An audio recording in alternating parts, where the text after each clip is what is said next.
Psychological perspective का मतलब है कि मनोवैज्ञानिक परिप्रेक्ष्य, कैसे हम मनोवैज्ञानिक की दृष्टि से देखेंगे अपने छात्रों को, अपने सिलेबस को, अपने समाज को। तो सबसे पहले हमें जानना होगा कि मनोविज्ञान क्या है। मनोविज्ञान को जानने के लिए फिर हमें उसके इतिहास में जाना पड़ेगा कि ये शब्द कहाँ से आया।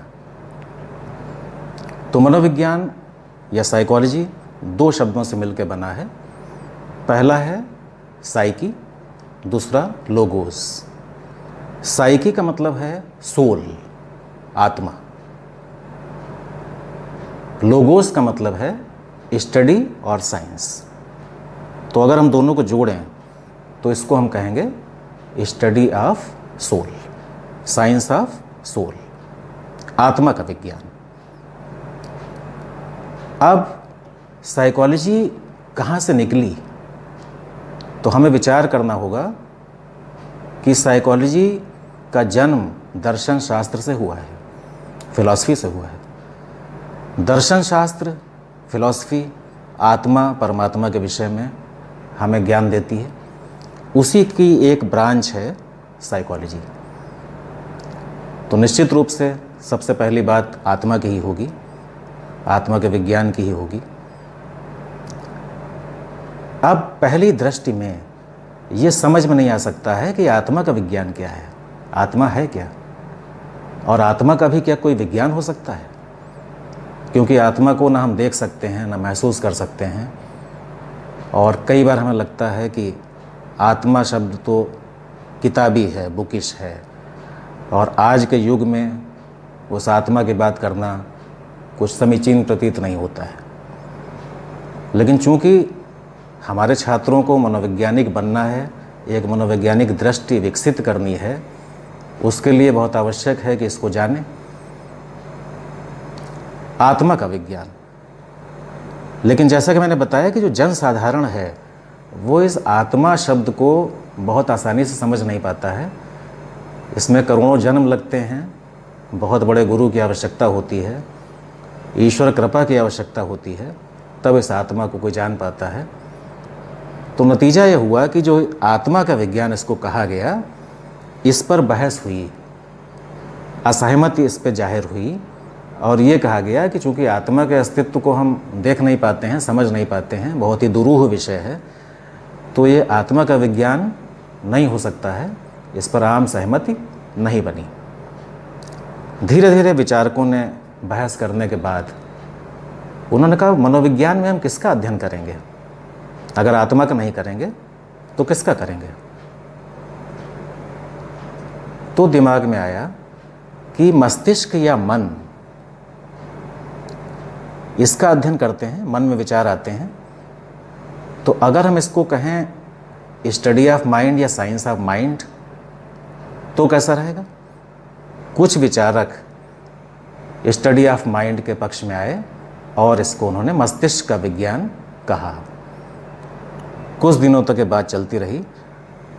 अब मन के विषय में प्रश्न उठने लगे कि मन के भी तो कई प्रकार हैं, चेतन मन, अर्धचेतन मन, अचेतन मन। तो मनोविज्ञान किस मन का अध्ययन करता है, ये बात स्पष्ट नहीं हो रही है। तीन मन में कौन सा मन है, यहाँ पर भी विरोधाभास हुआ।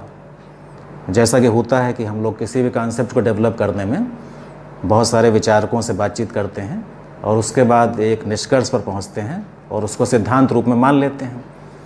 कालांतर में बहुत सारी डिबेट के पश्चात फिर कोई नई चीज़ उभर के आती है और हम उसको मानने लगते हैं। तो मस्तिष्क के विज्ञान में चूँकि मन की तीन स्थितियां होने के कारण बहुत सारी दिक्कतें आईं। तो ये हुआ कि अगर एक डेड बॉडी है, उसके पास मन है या मस्तिष्क है, उसका अध्ययन मनोविज्ञान करेगा नहीं। तो मस्तिष्क के रहते या मन के रहते अध्ययन हो रहा है, लेकिन मन कब तक है, कोई चला रहा है इस बॉडी को। जो चला रहा है वो चेतन तत्व है, जिसको हम चेतना बोलते हैं, कॉन्शसनेस बोलते हैं।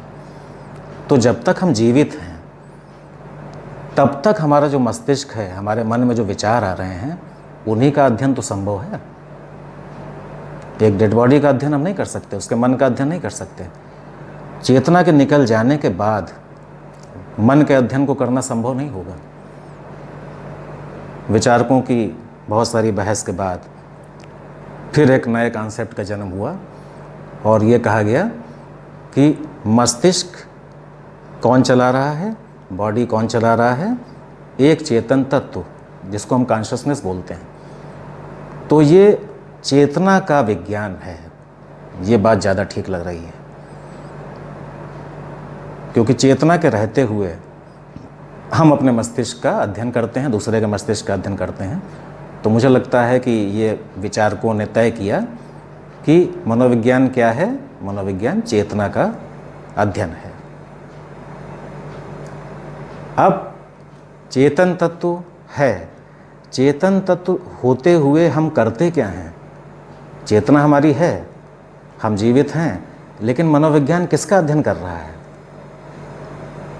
तो फिर विचारकों में बहस हुई और विचारकों में आदान प्रदान हुआ विचारों का।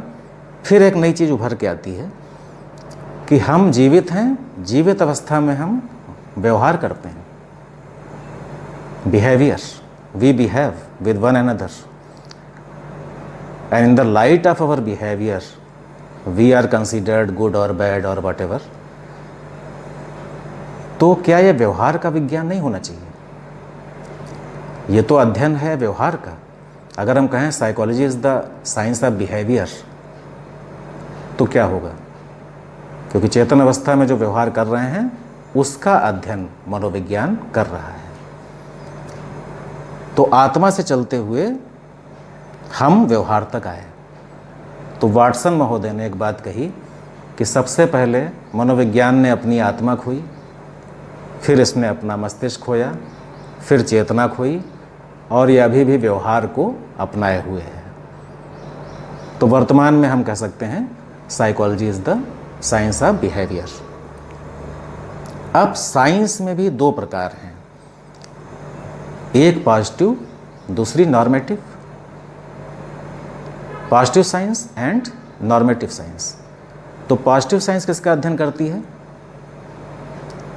दो बातें आ गई, एक है व्हाट इज, एक है व्हाट शुड बी।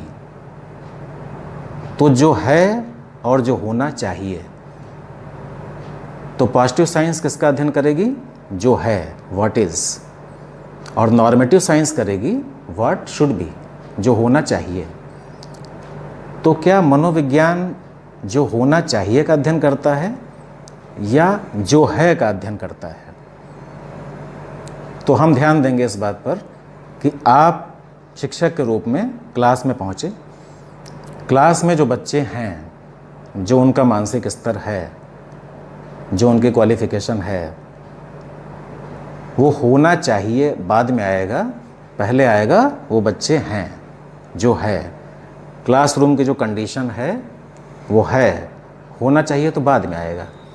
तो जब शिक्षक प्रवेश करेगा क्लास में तो सबसे पहले वो क्या देखेगा? जो है। होना चाहिए की बात नहीं हो रही। तो साइकोलॉजिकल पर्सपेक्टिव को धारण करते हुए शिक्षक कहेगा जो है ठीक है, इस पर मैं काम शुरू करता हूँ। तो परिभाषा क्या निकल के आई? Psychology is the positive science of behaviour. ये पॉजिटिव साइंस है, व्यवहार का धनात्मक विज्ञान है। तो इस परिभाषा पर मनोवैज्ञानिक सहमत हुए और आज हम कह सकते हैं, अगर आपसे पूछा जाए what is the nature of psychology, तो हम कहेंगे it is the positive science of behaviour. ये व्यवहार का धनात्मक विज्ञान है। और इसी को धारण करते हुए हम क्लासरूम में, लर्निंग स्टाइल में, टीचिंग स्टाइल में, सिलेबस में, डिसिप्लिन में, सारी चीज़ों में इसको लागू करेंगे। और एक एक चीज़ को लागू करते हुए हम धीरे धीरे जो साइकोलॉजी का महत्व है उस महत्व से परिचित होंगे। तो बहुत सारी बातें हैं मनोविज्ञान में आगे, वो मैं अगले वीडियो में आपसे शेयर करूंगा। फिलहाल इतना ही। नमस्कार।